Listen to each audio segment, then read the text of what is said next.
Wits, kayaknya seru sekali gini Kak. Apa kita baca ini? Iya deh. Kurang-kurang ini serius gue ya. Bagus ini buku lah. Buku apa itu Kak? Ini buku yang dari Pak Kadis ini. Wih, tentang suku Maki. Pantas seru sekali Maki dalam sejarah Neolitikum. Jadi itu kalau belajar sejarah memang harus Iya, serius, betul, teman. Kak. Karena bukan novel toh ini. Mau Kak pinjam ini dia Pak Kadis ya. Selesai nih kayaknya baca. Jadi aku baca-baca memang dulu sedikit di sini. Jauh sekali bersejarahnya tadi kalau Neolitikum nih. Iya deh. Sama yang tulis ini Kak? Ini Pak Silas Salamangi. Salamangi. Iya. Berarti orang Suku Maki dalam lintasan sejarah kerajaan Talondo, Kondo dan kerajaan Loe. Kayaknya bagus ini kita ulas sama-sama ya. Betul, Kak. Pak Kadis. Nah, dengar suara Pak Kadis. Pak Kadis. Ada juga di sini Abdi Latif, ada juga Kak Kristia. Saya panggil Bapak atau Pak Kakak juga. Kak Supaya lebih dekat, Kakak, iya. Supaya lebih terkoneksi, Kak. Iya. Bapak-bapak. Iya Pak Kadis. Tapi kalau kita tetap bisa. Oh, Kakak Kadis juga. Kadaro. Oh, Kadaro. Kakak Kadis ini, Kak. Supaya semakin nyaman nanti kalau kita bincang-bincang, kayaknya bagus kalau kita pesan gorengan dulu. Iya, harus itu, Kak. Wajib. Iya. Narsis kalau tidak ada gorengan ini, Kak. Gorengan dan minuman, Dik. Iya. Yuhuy! Mas! Mbak yang datang. Iya. Iya, Masa Mbak. dipanggil itu Mbak? Iya. Makasih Mbak. Iya. Ada lomboknya. Ada juga lomboknya, Di. Minumannya juga Mbak. Iya. Kak Kris mungkin tahu lebih banyak lah tentang bagaimana. Oh, ini ya? Ini lagi baca. Iya, ini buku tak Pak Kadis. Jadi gini. Coba lihat. Jadi gini. Buku baru ini kayaknya. Nah, ini Sapri. Kayaknya ya saya perlu jelaskan ini buku baru di koleksi perpustakaan. Oh, koleksi perpustakaan ya. Beberapa minggu yang lalu Abdi Latif datang untuk menjadi perwakilan penulisnya Pak Silas Salamangi untuk mendonasikan dua eksemplar suku Maki dalam lintasan sejarah. Saya terima waktu itu, saya sambut baik. Ini luar biasa nih, saya cerita dengan Abdi nih, tanya-tanya ini bukunya siapa sih, apa sih yang bahas. Sampaikanlah buku ini bercerita tentang sebenarnya suku asli orang Kalumpang, suku Maki, dan buku ini tidak isinya itu betul-betul berbasis riset yang dilakukan oleh Pak Silas. Sehingga kemudian Pak Silas tidak hanya mengirim bukunya suku Maki ini, tapi juga mengirim beberapa literatur yang kemudian menjadi bahan dalam penulisan buku. Serta banyak lagi hal-hal yang proses kreatif sehingga buku ini bisa jadi. Kami sih kepikirannya untuk mengundang Pak Silas bercerita tentang bukunya, cuman Pak Silas saat ini berada di Kalumpang ya, dan mungkin unfit condition untuk kemudian ke Mamuju. Mungkin kalau ada rezeki satu waktu kita jalan-jalan ke Kalumpang nih untuk diskusi.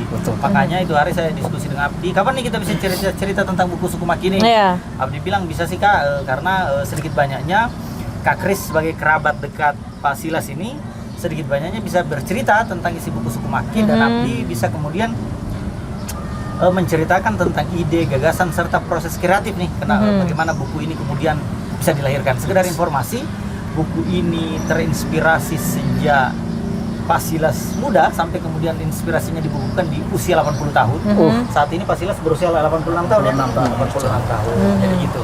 Ini ya saya begitu apresiasi ini ini kita ini yang muda-muda ya, seperti ditampar mungkin ya. Ini kita ngapain aja nih? Ada bapak dengan usia 80 tahun mencipta, dan bukan buku fiksi ya. Ini tapi ini penelitian. Betul. Riset. Dan betul-betul pasti ditulis dengan hati karena Pak Silas ini adalah orang Maki asli ya. Tidak salah seperti itu. Sehingga ya saya mau bilang begini, orang Maki bicara tentang suku Maki gitu. Jadi dalam perspektifnya sendiri. Gitu Kak Ime. Sebagai antropolog jadi kalau orang Maki yang berbicara tentang Maki, maka dia tuh masuk dalam kategori emik untuk melihat apa yang ada dalam budayanya. Antropologi. Keluar antropologinya itu. Jadi sesuatu yang ditulis dengan hati itu akan sampai di hati. Iya, itu Kak. Pak Kadis kalau ke Kalumpang ajak saya ya. Karena katanya mau residensi nih Kak. Iya, mau ke residensi sana Kalumpang. kan. Mau riset. Itu adalah sekilas pantun. Sedikit kali ndaknya juga ada. Iya. Ternyata ini ada data-data juga yang di ya. Data-data ini sebagai bentuk kajian pustaka untuk kemudian menyusun buku itu. Ya, ada sejarah Mandar dan juga kumpulan Kalumpang ya, hunian Kalumpang. tepi sungai bercorak Neolitik paleometalik di pedalaman Sulawesi Selatan. Waktu itu ketika Sulawesi Barat masih jadi bergabung bagian di Sulawesi Selatan. Selatan. Oke. Saya itu selama ini berpikir bahwa Kalumpang itulah suku Kalumpang. Ternyata suku Maki ya. Itu ya, bagaimana itu Pak Kris? Kak Kris. Jadi kan begini, bicara tentang Kalumpang memang dari masa zaman kolonial itu memang pada masa kolonial Belanda itu pelan-pelan suku bicara Maki itu bergeser. Setelah Belanda masuk, ada menemukan pohon Kalumpang dan menamai daerah itu namanya Kalumpang dan dipindahkanlah penduduk di situ. Oh, pohon ya, dasar Pohon, pohon ada ya. literasinya di saya penulisannya. Diambil dari kata pohon. Kata Kalumpang. Iya. Kata Kalumpang itu di masa kolonial Belanda. Kan Kalumpang ternyata juga pada masa Abdeling Mandar itu satu kabupaten. Iya. Oh, begitu Setingkat ya. kabupaten namanya Besturmentri, dipegang oleh satu Besturmentri setingkat kabupaten. Jadi dia tidak dibawahi oleh Onder Abdeling Mamuju, Onder Abdeling Pitulun Nasalu. Jadi dia satu otonom. Membawahi ada berapa distrik di situ. Dan dipegang oleh satu Besturmentri setingkat kabupaten. Setingkat bupati. Tingkat bupati ya. Bupati. Jadi ingat, Kalumpang itu tidak dipegang oleh Onder Abdeling Mamuju dan Onder Abdeling Pitulun Nasalu. Jadi di Mandar kalau tidak salah 5 Onder Abdeling. Satu provinsi oleh provinsi Mandar di Majene, termasuk 6 termasuk Kalumpang itu karena dia setingkat kabupaten. Nah ini banyak yang tidak tahu. Kan kalau Under Abdeling itu setingkat kabupaten. Ya. Nah mungkin saya tidak tahu apakah dia satu daerah istimewa sampai dia dipegang oleh satu Besturmentri setingkat kabupaten, setingkat bupati. Tapi tidak disebut juga sebagai Under Abdeling. Enggak, Ya. dia hanya dibilang Besturmentri. Besturmentri. bahasa Belanda ya. Iya. Afdeling dulu Saya Kak, kalau baru bahasa Belanda Afdeling. tuh ini Kaku. pali daku. Lalu disitulah Kalumpang mulai populer di zaman kolonial.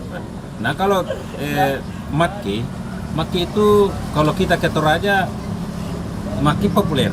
Oh begitu. Iya. Dan itu fakta ya. Kita juga ke Rongkong, Seko dan lain-lain itu pasti dibilang Maki. Maki. Iya. Oh, orang Kalumpang disebut Maki. Iya, Maki. Oke. Kalau secara suku. Kalau kita ke ATM lebih. Dan itu ada dalam lontara tulisan-tulisan orang. Iya, Kabul Mambi. Lontara-lontar mulai perang-perangnya itu sampai anunya itu Maki semua. Kalau bicara soal eksistensi Maki, lalu saya tertantang karena kenapa hilang? Iya, Kalau iya. saya memburu ada berapa peta dulu saya dapatlah proses-proses termasuk lu sampai di Bada itu ada saya dapat Maki petanya bahkan luas sih. Kalau disilang dengan sejarah peradaban di Kalumpang memang jauh dan proses peradabannya ada dari Kalumpang atau dari Maki ke Bada ke Sulawesi Tengah. Iya. Bagaimana kaitannya dengan ini? Apa itu? Sesuai judul yang punya Pak Silas ya, itu ada kerajaan Talondo Ah, dan Talondo. kerajaan Loi. Nah, Kerajaan Loi. Maki dalam lintasan sejarah kerajaan Talondo. jadi kita bicara soal suku ya. Kalau tidak salah, saya tidak salah. Dan ada juga tulisan yang sempat di tahun 1909 ya, terbit di Nederland itu tentang suku Maki membantah adanya pernyataan Kurz. Katakan bahwa orang Kalumpang itu adalah orang Toraja. Dia bantah, jelas ada dalam bukunya. Itu. Nah, terus tadi apa lagi? Yang ini kerajaan Talondo Kondo dan Talondo. Kerajaan Loe. Sekarang kita bicara soal kerajaan toh, kan ada dua klaim. Kalau kita bicara orang Luwu, dia katakan kerajaan tertua adalah Luwu ya. Tapi saya tidak tahu kerajaan mananya. Nah kalau kita bicara kerajaan di Kalumpang itu kerajaan Loe, kerajaan Loe namanya. Dan itulah mungkin diklaim oleh Luwu karena memang masuk di wilayah Luwu. Itu. Lalu Talondo Kondo, kerajaan Loe eksis di abad ke-4 kalau tidak salah ya, di abad ke-4 ya, abad ke-4. Jadi kerajaan Loe ini sudah mulai maju kan nasional. Nah, ada anu tak minum tak? Pernah ada satu kerajaan di Mamuju namanya Kerajaan Talokondo. Ketika Menarik nih untuk kemudian di riset ya Kak Ime ya. Iya betul. Kerajaan Talondo ini. Pak Kadis, Ada. Lalu Ini nih. ada juga. Oh, ternyata Pak Kadis ada yang air minumnya. Iya, lanjut lagi Kak. Bagaimana itu kerajaan Talondo dan Loe? Nah itu, Satu penutur ya. ya satu. Jadi kerajaan Loe memang kalau ada juga kontroversi juga ini, tapi kalau tutur-tutur dan tulisan-tulisan orang Toraja dengan orang berapa penulis termasuk orang Hus atau orang Kondo Sapata itu bicara tentang kerajaan Loe itu dari Kalumpang, dari Maki, karena perang Lohe ada. Bondu Tolohe namanya, perang Lohe ada di Pus ceritanya. Dan perang Kejadian itu Pus, terjadi di Kalumpang. perang Lohe namanya, Lohe. Bondu Tolohe itu melahirkan perkawinan, perdamaian. Termasuk nenek-neneknya orang Mandar. Jadi apa? Lohe itu berhubungan dengan nama wilayah sehingga menjadi kerajaan Lohe. Iya. Kerajaan, dia Maksud saya itu Lohe, kan tadi ada perang Lohe. Iya, itu kerajaan Loe. Jadi kerajaan Lohe. Loe. Iya. Kerajaan Loe ini perang dengan Pus. Pernah perang. Menjadi perang Lohe waktu Perang itu. Lohe namanya ada dalam catatan sejarah Pus. Itu memang terjadi juga perdamaian. Dulu itu karena terjadi perang, terjadi perdamaian. Nenek Detumanan kenal ya?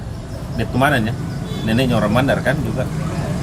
Detumanan melahirkan orang 11. Iya, yang menyebar keturunannya, yang keturunannya ya. Melahirkan orang 7, lalu melahirkan orang 11. Iya. Nah, orang 11 ini ada kakak pertama namanya Detumanan. Iya. Nah, Detumanan inilah yang menikah dengan saudaranya Balokila Raja Loe di perdamaian. Lalu Raja Loe namanya Balokila kawin dengan Talabina orang 11. Anak terakhir perempuan. Nah, itu ada dalam Lontara Mandar yang ada juga di Lontara Pus. Itu melahirkan perkawinan itulah yang melahirkan semua raja-raja di Mandar sekarang. Muncullah raja-raja. Iya. Jadi antara Pus dengan Maki atau Kalumpang tidak ada perbedaan karena dia kawin silang pada saat itu. Itu salah satu bukti bahwa memang kerajaan itu eksis, Kak. Karena ada cerita perangnya. Ada ceritanya. Nah, lalu Tapi kalau berbicara soal kerajaan itu ada tidak artefaknya hingga saat ini ada. peninggalannya? Ada. Terus perang antara Balanipa pun pernah. Dengan Loe. kerajaan Loe. Pernah. Ada dalam cerita rakyatnya orang Kalumpang. Goa pun pernah. Dan yang pimpin perang Goa dengan Maki dengan Loe, yang pimpin itu masih menyambungi 1 tahun di atas, 2 tahun. Kenapa tidak bisa dikalahkan? Karena dalam kisah-kisah perang tidak pernah dikalahkan. Dalam kisah perang, kan kita cerita terlalu muda ini sekarang, masih sudah kerajaan peradaban Islam kita bicara sekarang kan. Nah, kalau ke belakang itu masa kejayaan Hindu, Buddha dan macam lainnya. Jadi kerajaan Loe itu eksis hingga di akhir abad 16, awal abad 17. Iya eksis sampai abad masa Belanda. Masa Belanda dia sudah mulai pecah dan setelah Belanda masuk pecahlah dan pelan-pelan dia hilang. Terlebih lagi bahwa Belanda ini melakukan strateginya dengan menamai wilayah di sana itu Kalumpang. Iya. Nah itu yang sekarang banyak juga orang-orang Kalumpang sendiri tidak terima, tetapi tidak bisa dari ilmu pengetahuan punya literasi. Iya, iya, Saya iya. tidak akan mungkin bicara di sini dan saya tidak akan bicara kemana-mana kalau saya tidak punya literasi. Itu. Di Lontara Mandar ada jejak Makki, di Lontara Orang Lu jejak Makki, di Toraja lebih-lebih itu Pus dan Mandar. Ini jelas di peta-peta yang saya pelajari ada berapa ini dalam peta ada Mangki, bahkan ada namanya Mangki, tapi orang Pus katakan Mangki. Maki. Iya. Jadi sama kasusnya di India nih Kak. Di India sekarang itu Narendra Modi mau ganti nama India. Menjadi Bharata ya. Bharata. Karena India katanya dari kolonialis Inggris gitu. Ya. Jadi bisa mungkin di kemudian hari ini kalau orang-orang di Berganti. Maki, iya, ganti Kalumpang menjadi Maki kembali. Gitu. Dan ingat ya, Kalumpang itu bukan cuma di Kalumpang namanya. Ada juga Kecamatan Kalumpang di Muara Dalam di Kalimantan. Ada juga nama Kalumpang di Bulukumba apa? Ananya Bulukumba. Bantaeng. Bantaeng. Ada juga di Bandung. Karena mungkin di sana ada pohon kalumpang ya. Ya mungkin Ditemukan oleh Belanda juga. Betul. Belanda saat itu, lalu kalau kita kemudian untuk menghubungkan. memudahkan mereka dalam dalam melakukan gerakan-gerakan mereka ya seperti itu. Cukup dengan menamai wilayah itu sesuai dengan apa yang menjadi ciri khas tempat itu. Kan kalau cuma Maki enggak menjadi Iya, ciri betul. khas mungkin Berarti bagi bisa mereka. jadi Kalumpang juga ini berasal dari Ini nama literasi. ilmiah Ini pohon ya. Ini pohon Kalumpang. Mana Kak? Oh, ini pohon kalumpang Iya, Kak. itu yang semua dari bahasa ilmiah itu. Yang kemudian membentuk jadi nama Banyak Kalumpang. memang pohon seperti ini di Banyak. sana. Khusus memang di daerah situ. Jadi bahasa ilmiahnya kan. Sama-sama. Kalumpang. Banyak yang bantah, tetapi pernah teman-teman dari anak-anak Kalondo juga pernah. Tapi saya katakan silakan bercerita dan lampirkan literasinya. Ya betul. Karena saya ini jujur, mau di Mandar saya bicara, saya jujur. Saya di Bugis pun bicara, bahkan saya sekarang ini sementara meneliti orang Toraja itu berasal dari Mamasa. Iya, iya. Sementara Iya. penelitian Iya. itu. Dan itu sudah berapa perdebatan yang saya lakukan dan dia tahu ini. Nah itu Atau jangan-jangan dalam debat saya itu tidak pernah juga saya dikalah dalam penampilan literasi. Ya betul. Iya. Karena kita punya landasan. Ada referensi iya, lah, ada referensinya. rujukan Iya. seperti itu. Tapi pernah diseminarkan ini, Kak? Belum. Di Ini soal eksistensi kan sebenarnya peradabannya situs Minangkabau ini kan semua sumber dari ini namanya situs penutur. Situs penutur dari sini semua orang berkiblat. Iya. Jadi dalam bukunya Pak Silas ini kan digambarkan dia bahwa Maki dalam sejarah Neolitikum. Iya. Jadi Maki ini suku Maki ya, Ya. mungkin apakah dia sudah berbentuk kumpulan masyarakat aja dulu baru kemudian menjadi bentuk. Dia sudah ada sejak zaman Neolitikum. Jadi sama apa ya, batu muda ya istilahnya. Iya. Batu muda ya. Jadi lumayan lah tua betul. Kenapa sampai itu? Karena ditemukan situs Minangkabau berada di lapisan Neolitikum sebenarnya. Jadi temuan-temuan dari artefak-artefak itu untuk mengetahui peradabannya ini dimulai dari kapan itu dengan melihat artefak yang ditemukan di sekitar Jadi wilayah. kan ada pertanyaan banyak. Dia katakan, apakah orang Kalumpang atau orang Mandar ini betul memang penduduk asli? Saya bilang, iya.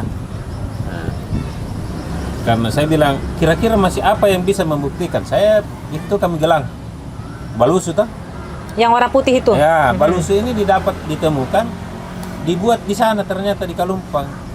Ada artefaknya, tempat pembuatannya di dalam. Jadi termasuk dia kan dari Kerang. dari kerang.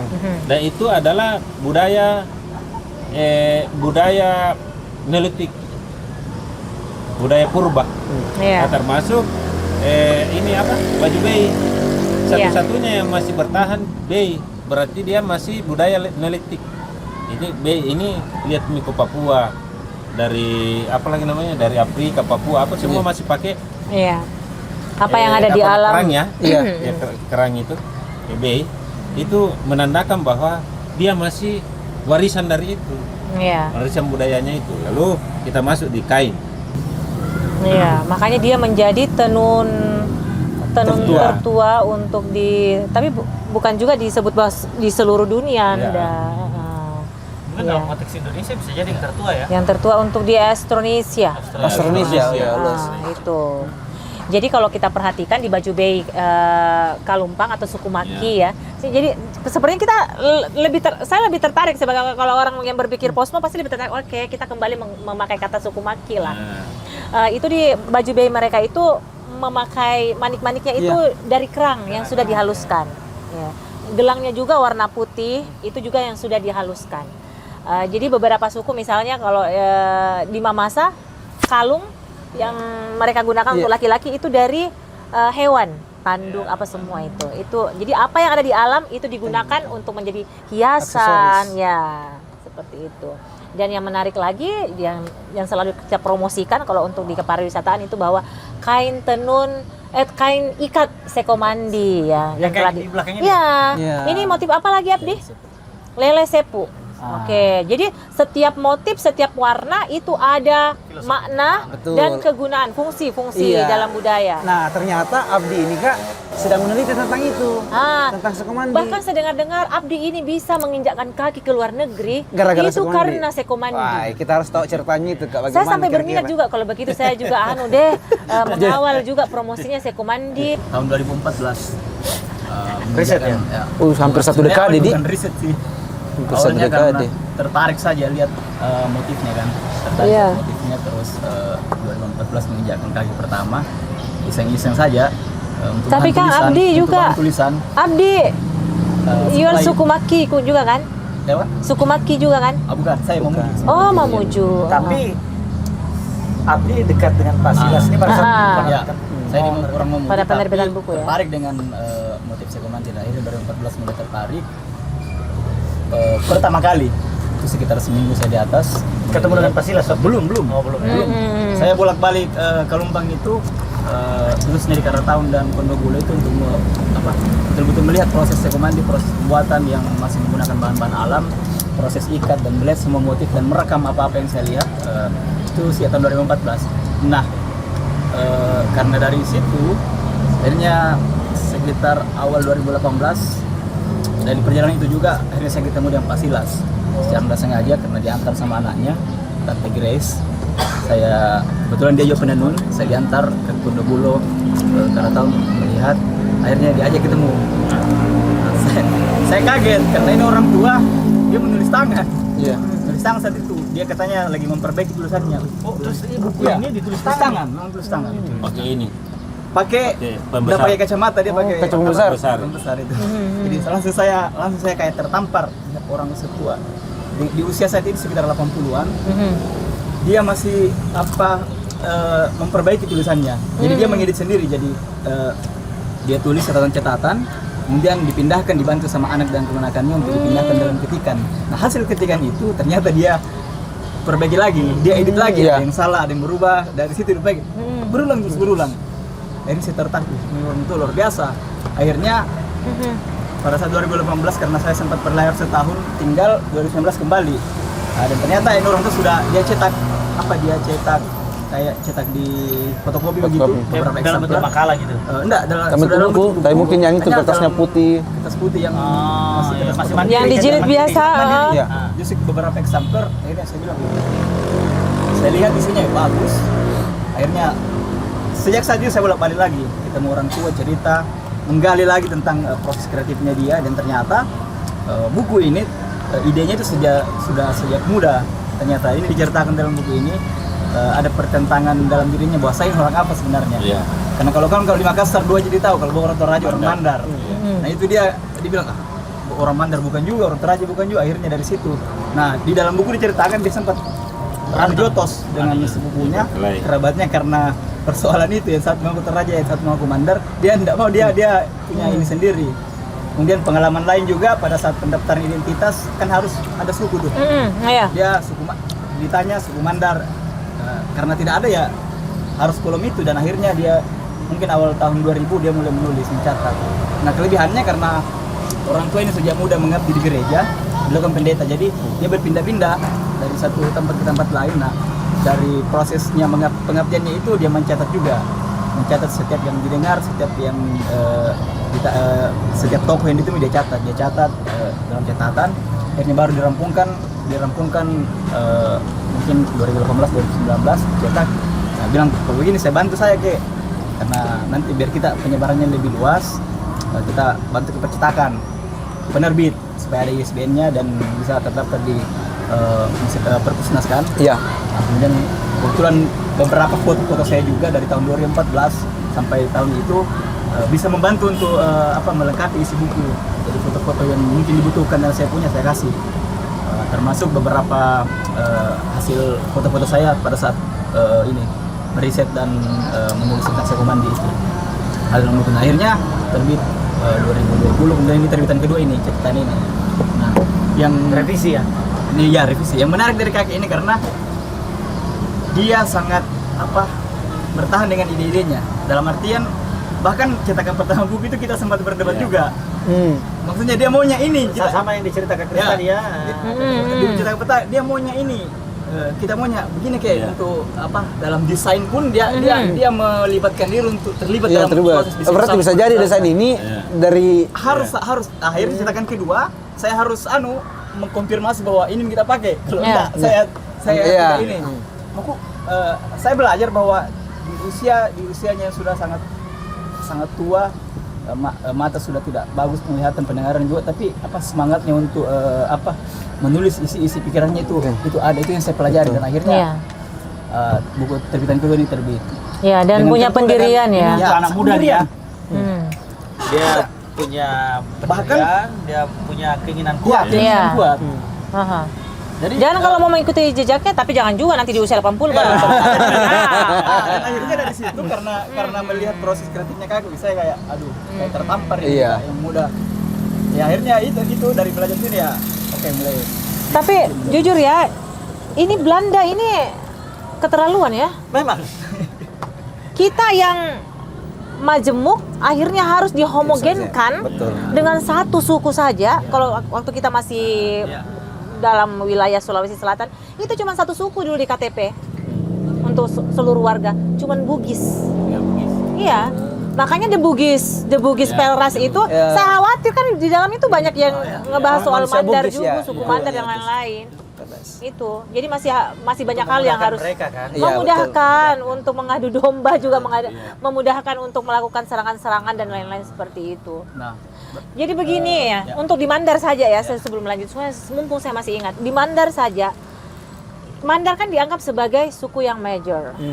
Lalu ada sub-sub etnis, Kalumpang sub-etnis Mandar, Pattaya juga seperti itu. Ya kan mereka tidak mau. Pastinya. Selama punya bahasa sendiri, maka itu menjadi entitas suku bangsa sendiri. Mereka adalah bangsa sendiri pada waktu itu. Pastinya, Iya. Cuma memang harus dipetakan menjadi hanya beberapa suku yang major lagi.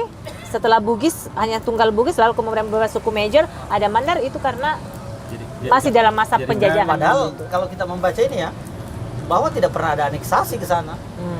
Tidak pernah ada penaklukan ke sana. Iya. Kemudian Tidak bisa pernah. melegitimasi bahwa ini kemudian Tidak pernah di bagian dalam dari sejarahnya Kalumpang tidak pernah ditaklukkan. Tidak pernah. Lalu di zaman Belanda juga dia bentuk otonom tadi itu, Besturmentri. Iya. Dipegang oleh satu. Ya seperti daerah istimewa begitu ya. Setingkat dengan kabupaten. Mungkin Kak Kris bisa ini kan memberikan tanggapan tentang sejauh ini ada narasi-narasi yang keluar bahwa pada dasarnya orang Mandar ini, bahkan yang ada di Sulawesi Selatan itu sebenarnya semuanya berasal dari suku Maki. Iya. Jadi kalau kita cerita tentang suku peradabannya termasuk dengan yang diceritakan oleh seorang komandan operasi yang menumpas DTI kemarin itu, ya dibaca di perpustakaan bahwa sejak masa Neolitikum sudah ada kerajaan namanya Talondokondo di Kalumpang, ya kan? Ini suatu kerajaan ya.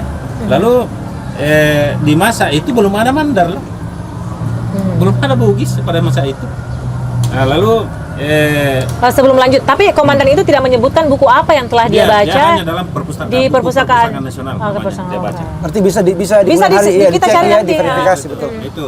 Lanjut, Lalu masuk di dalam kerajaan Loe itu diceritakan di masa abad keempat sudah Talondokondo berubah menjadi kerajaan Loe. Itu sudah berubah sudah bentuk tebara-tebara atau tumakaka. Sudah ada pemimpinnya dan termasuk berkoalisi kan. Itu. Lalu eksis dan di dalam, kalau saya tidak salah di Sumbawa itu memang ada kerajaan Loe, kerajaan tertua di Sulawesi. Iya. Itu ada di sana. Cuma kita tidak tahu dari mana. Banyak yang tidak tahu bahwa dari mana. Ada yang klaim dari Luwu. Padahal kalau dalam lontara Mandar dan dalam lontara Kus sendiri itu Loe dari. Tapi secara geografis Luwu dan Maki dekat ya? Iya, berbatasan. Oh. Berbatasan, Kak. Ini untuk mengkonfirmasi ya bahwa jejak bangsa Austronesia itu salah satunya dari Kalumpang. Itu untuk mengkonfirmasi itu maka bisa kita secara sederhana kita bisa bilang suku Maki lah yang kemudian memulai. Iya, ke Mandar, ke Mamasa. Nah, itu yang saya bilang. Mandar sendiri tercipta di masa peradaban pra mau masuk Islam. Nah, saya terima banyak juga yang katakan orang Mamasa, orang Maki sendiri atau orang Kalumpang kan bukan orang Mandar, salah. Di masa setiap peradaban itu selalu ada nama besar yang muncul. Sekarang Mandar kita tinggalkan kembali ke Sulawesi Barat. Siapa yang tidak bisa bantah bahwa pernah ada Mandar tapi ditimpa oleh masa sekarang, oleh Sulawesi Barat, iya kan? Jadi kita tidak boleh nafikan bahwa Mandar memang ada. Mandar itu Maki, Mandar itu Mamasa, Mandar itu yang lain. Kalau kita bicara di masa kolonial Belanda dan pra masa kolonial Belanda. Iya, dan masa kerajaan modern. Iya, di masa-masa kerajaan modern memang Mandar yang terkenal. Mamuju hilang, Kuri-Kuri hilang, Langga Bonar hilang, Lasalaga hilang. Pada masa itu, padahal kita ini orang satu. Jadi kita memang jangan pernah melupakan sejarah ya. Kalau ingin tetap mengawal kearifan yang kita miliki. Sekarang saya beri contoh.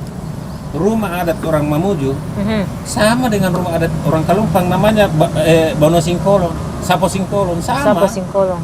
Rumahnya orang Pus sama dengan namanya Andiri Posi, sama anunya. Dan saya konfirmasi di Mandar, di daerah-daerah gunung, ternyata sama, dulu itu sama.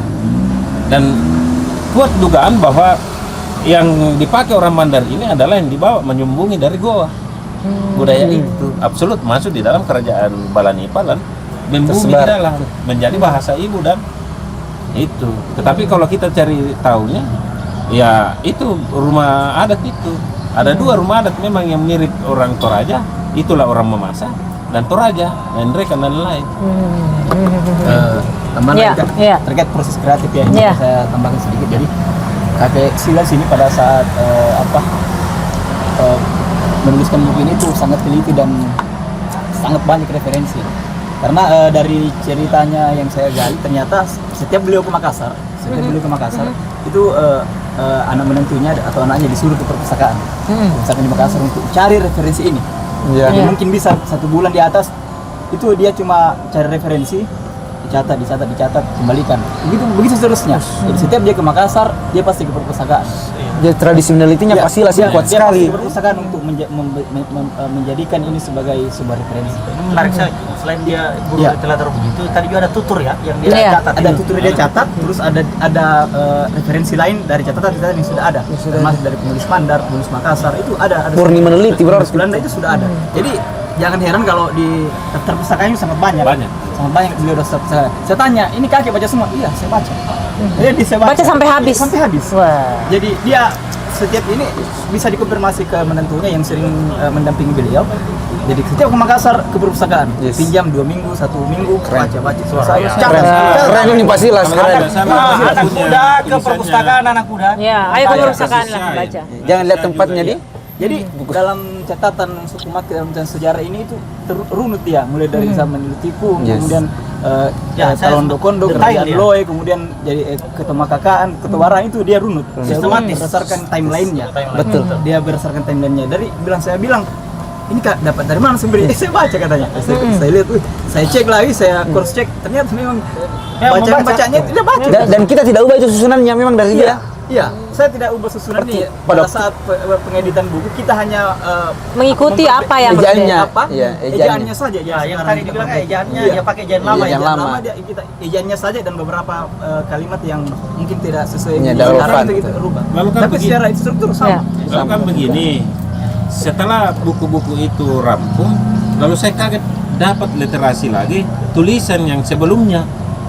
Ya, ditulis oleh seorang doktor dari dosen di Jawa. Ya. Itu ternyata suku Maki ada dan diperdebatkan di tahun 1909 di New Nederland di koran ternama dulu. Dan suku Maki itu disebutkan berada di wilayah Sulawesi, di Indonesia, Sulawesi Barat. Oke. Di Mamuju. Dan itu ada di sini, ada bukunya. Dia lebih duluan daripada tulisannya Om Silas. Nah, semakin kuat bahwa suku Maki ada dulu pernah eksis.